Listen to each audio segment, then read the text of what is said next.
Hallo und herzlich willkommen in meiner Werkstatt. Heute wird es ein etwas längeres Video, weil ich nehme euch mit vom Entwurf zum fertigen Bild. Natürlich mit vielen Zeitraffern und auch viel gekürzt und trotzdem von Anfang bis zum Ende. Anfangen tut so ein Bild natürlich mit dem Entwurf. Eine Freundin von mir wollte ungefähr dieses Bild und da haben wir eine Weile gebraucht, bis wir einen fertigen Entwurf hatten. Wir haben immer wieder hin und her geschrieben und das war noch nicht richtig, das erste war noch nicht richtig, aber hier sind wir dem schon ziemlich näher gekommen und am Ende ist es dann das hier geworden. Warum das hier?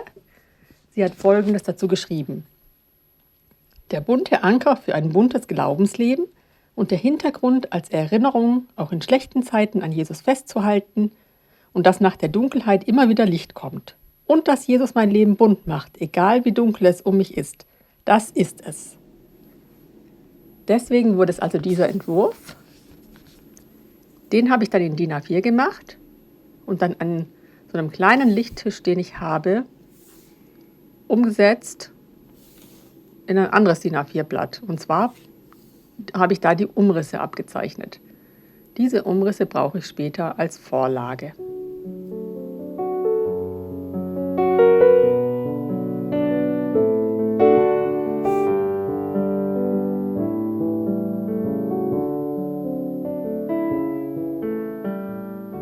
Bei so einem einfachen Bild geht es relativ schnell. Dann hat man nur so ein paar Umrisse zu zeichnen. Bei komplexeren, größeren Bildern bin ich da auch schon eine ganz schöne Weile dran. Hier ist jetzt die Vorlage in der Größe von dem Entwurf. Die wird dann umgesetzt, vergrößert in die Vorlage für das fertige Bild. Das wird also die Originalgröße von dem fertigen Bild. Diese Vorlage muss ich dann auch farbig machen, aber nicht in den Originalfarben, sondern in meinen Arbeitsfarben, wie ich sie nenne. Hier habe ich dann meine Musterkarte und diese Farben male ich dann auf die Vorlage. Wichtig ist, dass ich sie gut voneinander unterscheiden kann, damit ich sie nachher, wenn es unter der Kette geheftet ist, gut unterscheiden kann. Im Grunde ist es egal, welche Farbe ich benutze, können völlig andere Farben sein als das Original. Ich muss nur nachher sie richtig zuordnen.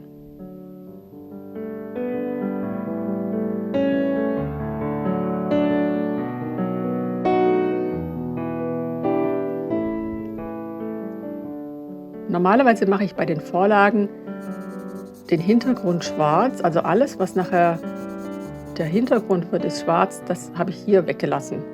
Das ist nicht nötig. Ich weiß, in dem Fall ist das weiß, das schwarz. So, hier bin ich dabei, die Kette an den Stab anzubinden. Dieser Stab ist mit Schnüren am Warenbaum befestigt. So muss ich nicht die Kette an den Warenbaum befestigen, was sehr viel Verlust wäre, sondern dieser Stab wandert dann weiter bis zum Warenbaum. Erstmal mache ich nur außen und innen und in der Mitte und dann werden alle Fäden vorne angebunden. Ist das gemacht und auch nochmal nachgezogen alles, kann ich kontrollieren, ob überall die gleiche Spannung drauf ist, indem ich einmal so drüber streiche. Ist das gut, kann ich anfangen zu weben. Am Anfang ist es mehr so ein Andrücken. Da muss man am Anfang vorsichtig sein, es können ein paar Fäden sich verhakt haben.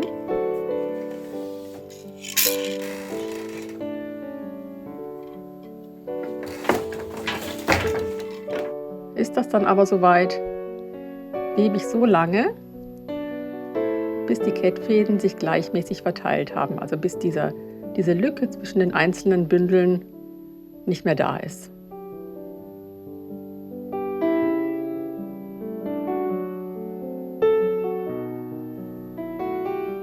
Hier habe ich jetzt schon die Farben ausgemustert. Da mache ich immer so kleine Felder und probiere die Farben aus. Vergleiche sie dann mit dem Entwurf. Und wenn ich zufrieden bin, kommt diese Farbe mit zur Farbkarte.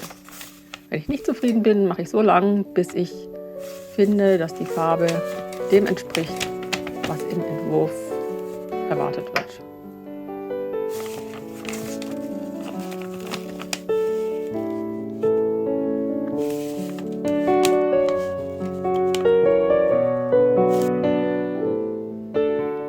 Das sieht man jetzt hier. Hier ist die Farbkarte dann fertig. Jede Farbe besteht aus mehreren dünnen Fäden. So kann ich die Nuancen besser treffen. Hier sind dann die Puschels, mit denen ich später das Bild webe. Und die sind gemacht aus diesen Garnen, aus Mischungen davon.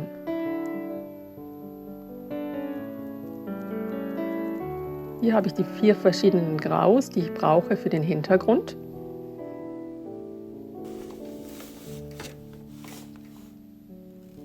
Der Entwurf wird hinter die Kette geheftet. Das mache ich einfach mit Stecknadeln. Man muss nur aufpassen, dass er ganz gerade läuft, damit das Bild nachher nicht schief wird. Und dann kann ich anfangen zu weben.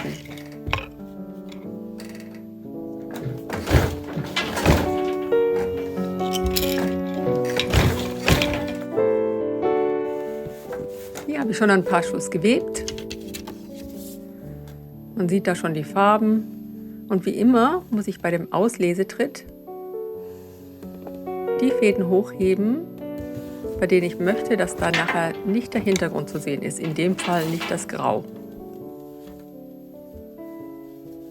Beim Mustertritt kann ich den zweiten Stab reinschieben und da wird jetzt mit dem Grau geschossen. Und man sieht, an manchen Stellen sieht man das Grau, an manchen Stellen nicht.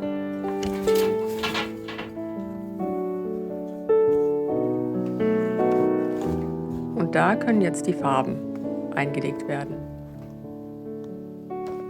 Hier fängt eine neue Farbe an, die lege ich einfach dann mit ein und lasse das Ende hängen. Das wird später dann auf der Rückseite vernäht.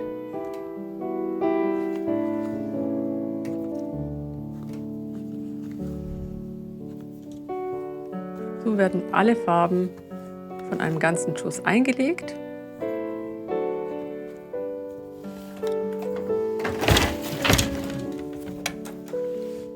Und dann kommt noch der weiße dünne Schuss. Wer dazu Näheres wissen will, zu der Technik, der muss sich meine anderen Videos angucken. Ich gucke mal, ob ich hier eins verlinke oben. Hier bin ich jetzt schon ein Stück weiter. Aber da kann man auch sehr gut sehen, wie ich bei dem Auslesetritt bestimmte Fäden hochhebe.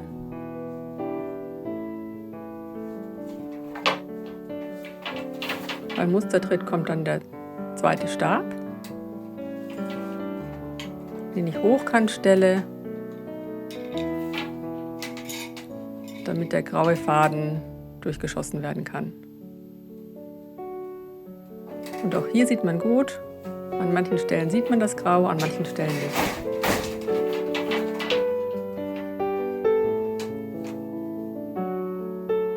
Und da werden jetzt auch wieder ein ganzer Schuss die Farben eingelegt.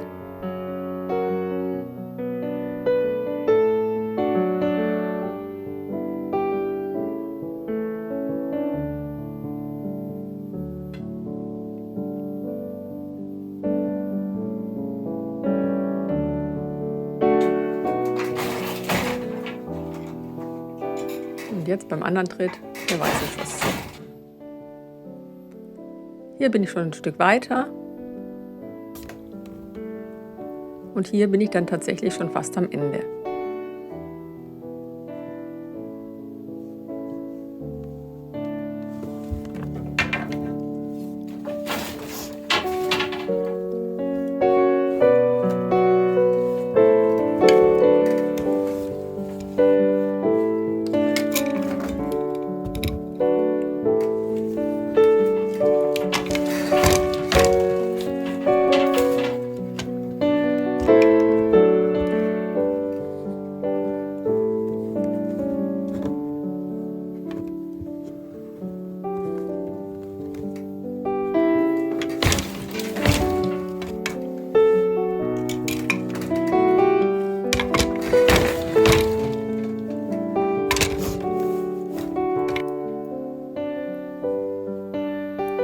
abgeschnittene Bild.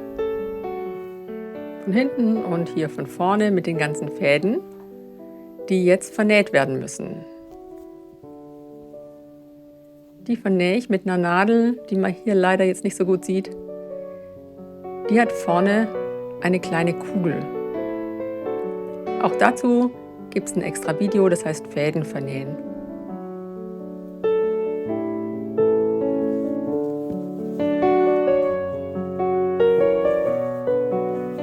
Vernähe sie auf der Rückseite, immer ein Stück vor und zurück und dadurch halten die sehr gut.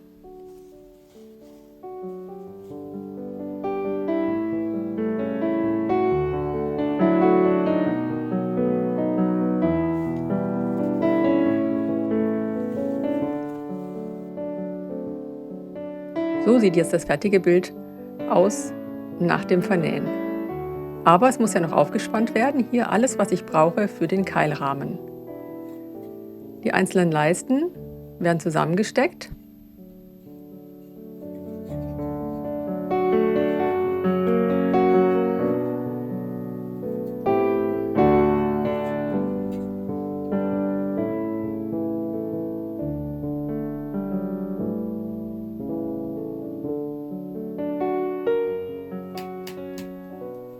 Und auch zusammengeklopft, bis alles gerade zusammen ist.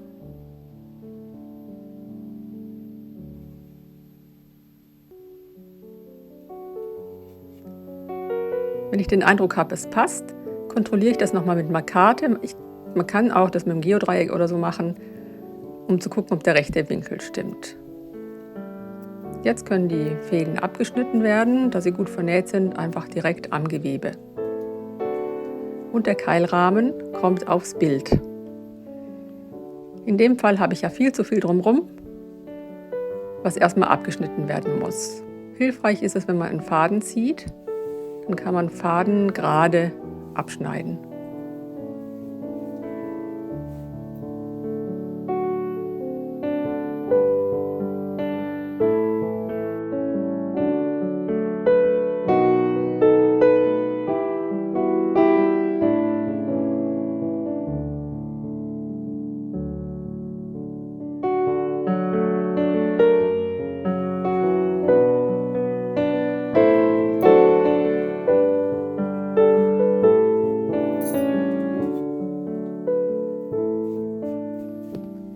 Wichtig ist, dass der Keilrahmen richtig auf dem Bild liegt. Die Rundung muss zum Bild hin zeigen.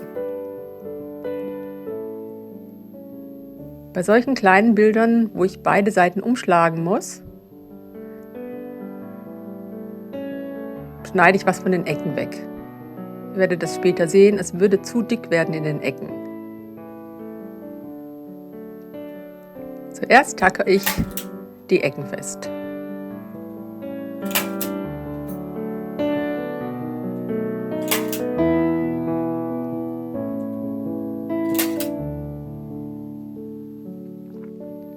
Es wird leicht unter Spannung aufgezogen. Das Bild war im Webstuhl ja auch stärker gespannt. Von dem her macht es ihm nichts.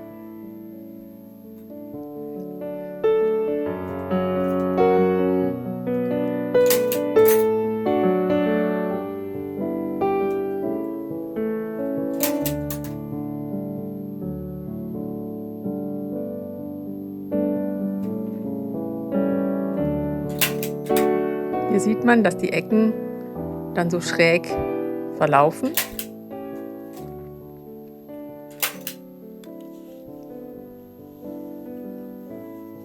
Den Stoff schlage ich hier um, damit die Fäden sich später dann nicht mehr lösen können.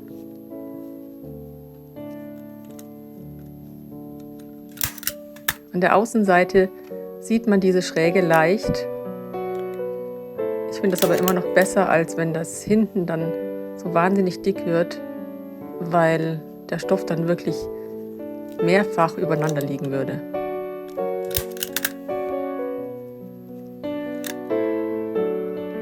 Und so wird das Bild jetzt rundherum festgetackert.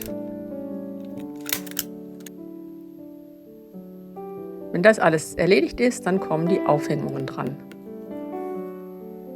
Die habe ich vorher ausgemessen, dass sie beide auch gleich sind.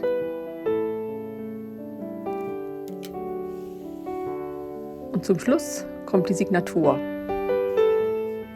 Mein Name.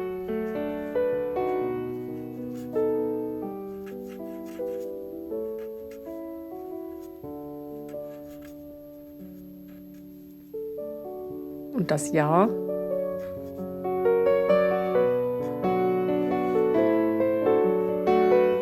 Und das heißt Soli Deo Gloria.